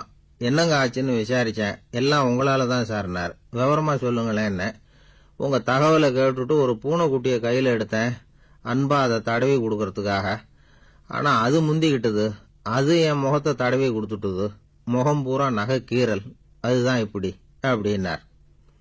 அன்புல அறிவு சேராததுனால வந்த கோளாறு இது. காஞ்சிபுரத்துல பல்லவ ராஜா ஒரு கோவில் கட்டினார், கைலாசநாதர் கோவில். அதுக்கு கும்பாபிஷேகம் பண்றதுக்கு ஒரு நாள் குறிப்பிட்டு அதுக்கு வேண்டிய ஏற்பாடுகள்லாம் பண்ணினார். முதல் காரியமா கடவுளை வேண்டிக்கிட்டார், நீங்க இந்த கும்பாபிஷேகத்துக்கு நேர்ல வந்து கலந்துக்கணும்னார். கடவுள் அந்த ராஜா கனவுல வந்தார். நீ கும்பாபிஷேகம் வச்சிருக்கிற அதே நாள்ல அதே நேரத்துல எனக்கு இன்னொரு ஊர்ல ஒரு கும்பாபிஷேகம் இருக்குது, அதுக்கு போக வேண்டியிருக்கு. அதாவது திருநின்ற ஊர்ல என்னுடைய பக்தர் ஒருத்தர், அவரும் ஒரு கோயில் கட்டி கும்பாபிஷேகம் செய்யறார், நான் அதுக்கு போக வேண்டியிருக்கு, அதனால உன்னுடைய தேதியை நீ மாத்தி வச்சுக்கோ அப்படின்னார். கடவுள் தான் எங்கேயும் இருக்கிறவராச்சே, அவர் நினைச்சா 2 இடத்துலயும் இருந்து கோயில் கும்பாபிஷேகத்தை நடத்த முடியாதா? ஏன் அப்படி செய்யல? அது ஒரு முக்கியமான காரணத்துக்காகத்தான். திருநின்ற ஊர்ல இருந்த பூசலாருங்கிற அந்த அடியாரின் பெருமையை இந்த உலகத்துக்கு எடுத்து காட்டணுங்கிறதுக்காகத்தான் கடவுள் அந்த ராஜா கிட்ட அப்படி சொன்னார். சரி, அந்த அடியார் அப்படி என்னதான் பெருசா கோயில் கட்டி விட்டார்? ராஜா கட்டின கோயிலை விட பெருசா? அவர் கட்டினது கருங்கல்லாலேயோ மண்ணாலேயோ மரத்தாலேயோ இல்ல. அவர் கட்டின கோயில் வேற மாதிரி. அது மனசால கட்டின கோயில், மனசுக்குள்ள இருக்கிற கோவில், மனக்கோவில். அந்த அடியார் தன்னோட மனசுக்குள்ள மாசக்கணக்கா ஒவ்வொரு கல்லா சேர்த்து கட்டின கோவில். இந்த விஷயம் ராஜாவுக்கு தெரியாது. அவர் என்ன நினைச்சுட்டாரு, அது நாம கட்டின கற்கோயிலை விட ரொம்ப பெருசா இருக்கும் போல இருக்கு அப்படின்னு நினைச்சுட்டாரு. சரி, அப்பேற்பட்ட அந்த கோயிலை தரிசனம் பண்ணிவிட்டு வருவோம் அப்படின்னு நினைச்சு ராஜா திருநின்ற ஊருக்கு போறார். அங்க போய் பார்த்தா கோயிலையும் காணும், ஒன்னையும் காணும். கடைசியில பூசலார் கட்டின மனக்கோவில் தான் அதுங்கிறத அவர் புரிஞ்சுக்கிறார். உடனே அந்த அடியாரின் காலில் விழுந்து வணங்குறார். அவரோ, இது மனசால முயன்ற கோவில், இதுக்கு இத்தனை பெருமையா அப்படின்னு ஆச்சரியப்படுறார். இதுல ஆச்சரியப்படுறதுக்கு ஒண்ணும் இல்ல. ஆண்டவன் விரும்புறது அகபக்தியை தவிர புற தோற்றங்களே அல்ல. இத நாம புரிஞ்சுக்கிட்டோம்னா நமக்குள்ள எந்த வேறுபாடுகளும் வர்றதுக்கு வழியே இல்லை. இன்னொரு ராஜா இருந்தார். அவரு ஆண்டவனுக்கு படைக்கிறதுக்காக ஒரு தார் நல்ல செவ்வாழை பழமா எடுத்துக்கிட்டு போகணும்னு நினைச்சார். அதனால முத நாளே அதை வாங்கிட்டு வர சொன்னார் வேலைக்காரங்கிட்ட. வேலைக்காரன் போனா கடைத்தெருவில் ஒரு தார் பழம் வாங்கினா. வர்ற வழியில அவன் குடிசை, அப்படியே எட்டி பார்த்துட்டு போவோமேன்னு நினைச்சான். போனான். அங்க இவனோட குழந்தை பாவம் பசியால கத்திக்கிட்டு இருக்கு. இவன் பார்த்தான், இவ்வளவு பெரிய தாரில் ஒரு 2 பழம் எடுத்தா தெரியவா போகுது அப்படின்னு நினைச்சு ஒரு 2 பழத்தை பிச்சு அந்த குழந்தைகிட்ட கொடுத்தான். அது அதை வாங்கி வயிறார சாப்பிட்டுது, பசி அடங்குச்சு, விளையாட போயிட்டுது. இவன் அதுக்கப்புறம் வாழைப்பழத்தை எடுத்துக்கிட்டு அரண்மனைக்கு வந்தான். 2 பழம் பிச்சிருக்கிறது ராஜாவுக்கு தெரிஞ்சு போச்சு. இவன் உண்மையை சொல்லிவிட்டான். உடனே ராஜா, கடவுளுக்கு படைக்க வேண்டிய பொருளை குழந்தை எச்சில் பண்ண விட்டுருக்கியே அப்படின்னு சொல்லி அவனை கட்டி வச்சு சாட்டையால் அடிச்சார் பாவம். மறுநாள் பழத்தை கோயிலுக்கு எடுத்துட்டு போனார். கடவுள் முன்னாடி வச்சார். கடவுள் கண்ணை திறந்து பார்த்தார், பழம்லாம் அழுகி இருக்குது. என்ன இது அழுகி போன பழம் அப்படின்னார். ராஜா முழிச்சார். நல்லா தானே இருந்தது அப்படின்னு நினைச்சார். அப்போ கடவுள் அந்த ராஜா கிட்ட சொன்னாராம், இத பாருப்பா, இந்த தாரில் 2 பழம் தான் நல்ல பழம், அந்த 2 பழங்களையும் நேத்திக்கே நான் சாப்பிட்டுட்டேன் அப்படின்னாராம். அப்பதான் ராஜாவுக்கு புரிஞ்சுது, ஏழை குழந்தையின் பசியை தீர்க்கறதுக்காக உதவுன அந்த 2 பழம் தான் இறைவன் சாப்பிட்ட பழம்னு. இறைவன் இருக்கிற இடம் எது? இதுதான். என்ன சார் உங்க பையன் என்ன செஞ்சுக்கிட்டு இருக்கிறான் இப்போ அப்படின்னு கேட்டார் ஒருத்தர். அடிக்கடி கண்ணாடி முன்னாடி நின்று அழகு பார்த்துக்கிட்டு இருக்கிறான் சார் அப்படின்னாரு அப்பா. இளம் பருவம் இப்படிதான் இருக்கும், அதையெல்லாம் சாதாரணமா நினைச்சுடாதீங்க அப்படின்னாரு அவரு. என்ன சார் சொல்றீங்க, கண்ணாடி முன்னாடி நின்றுக்கிட்டு நேரத்தை வீணாக்கிக்கிட்டு இருக்கான், அதை ஒரு பெரிய விஷயமா நான் நினைக்கணுமா அப்படின்னாரு இவர். இளம் பருவத்தில் இளைஞர்களுக்கும் சின்ன பொண்ணுங்களுக்கும் அடிக்கடி கண்ணாடியில் பார்க்கணும்னு தோணும். அது வெறுமனே அழகு பார்க்கறது மட்டும் இல்லை, அவங்க தங்களையே தேடி கண்டுபிடிக்கிற ஒரு முயற்சி அது. இது ஒரு மனோதத்துவ விளைவு. இது வரைக்கும் சின்ன பிள்ளையா இருந்துட்டோம், இனிமேல் நாமளும் மற்றவங்க மாதிரி மனிதர்கள் தான் அப்படிங்கிற உணர்வு அவங்களுக்கு வருது. தங்களோட முகம் எப்படி இருக்குது, அழகு எப்படி இருக்கு, உடம்பு நேரம் எப்படி இருக்கு, முடி எப்படி இருக்கு அப்படிங்கறதையெல்லாம் கண்டுபிடிக்கிறாங்க. அதுக்கப்புறம் இன்னொரு ஆணோ பொண்ணோ தன்னை கவனிக்கணும் அப்படின்னு நினைக்கிறாங்க. இதெல்லாம் மனோதத்துவ உண்மைகள், இதெல்லாம் இயற்கை. இதை பார்த்துட்டு பெத்தவங்க பிள்ளைங்க கெட்டு போட்டாங்க அப்படின்னு நினைக்கக்கூடாது, அவங்கள திட்டிகிட்டே இருக்கக்கூடாது.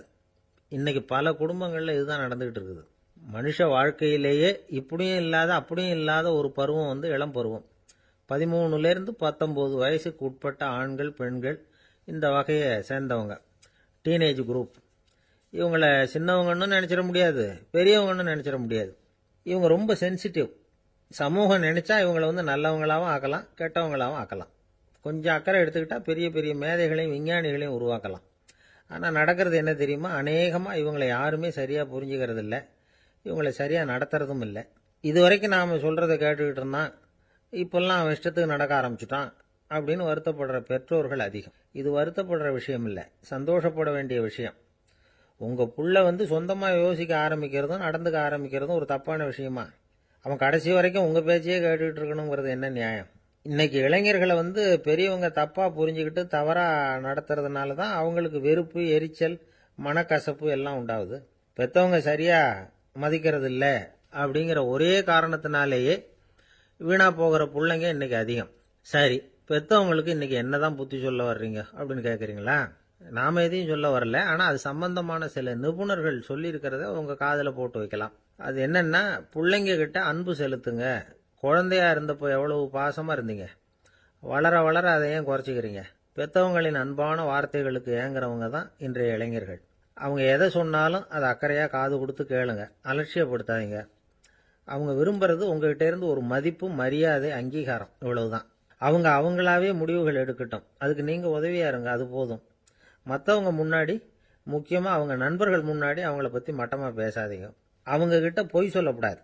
நீங்க சொன்னது பொய்ன்னு தெரிஞ்சு போச்சுன்னா உங்க பேர்ல அவங்களுக்கு இருக்கிற மதிப்பு போயிடும், நம்பிக்கை போயிடும். அவங்களுக்கு முன்னாடி நீங்க சண்டை போடக்கூடாது. உங்க பிள்ளைய எப்பவும் இன்னொரு பிள்ளையோட ஒப்பிட்டு பேசுற வேலையே வேணாம். கூட பிறந்த மற்றவங்களோட கூட ஒப்பிடக்கூடாது. இப்படி செஞ்சா அவன் உங்ககிட்டயும் பிரியமா இருக்க மாட்டான், அவங்க கிட்டயும் பிரியமா இருக்க மாட்டான். புள்ள எங்க போறான், என்ன பண்றான் அப்படின்னுலாம் துப்பறிஞ்சிக்கிட்டு இருக்கக்கூடாது. இளைஞர்கள் தனிமையை விரும்புறவங்க. அவங்கள பெட்டியில வச்சு மூடி பாதுகாக்கணும்னு நினைக்கக்கூடாது. அவங்கள எப்படி பாதுகாக்கிறது அப்படிங்கிறது அவங்களுக்கே தெரியும்.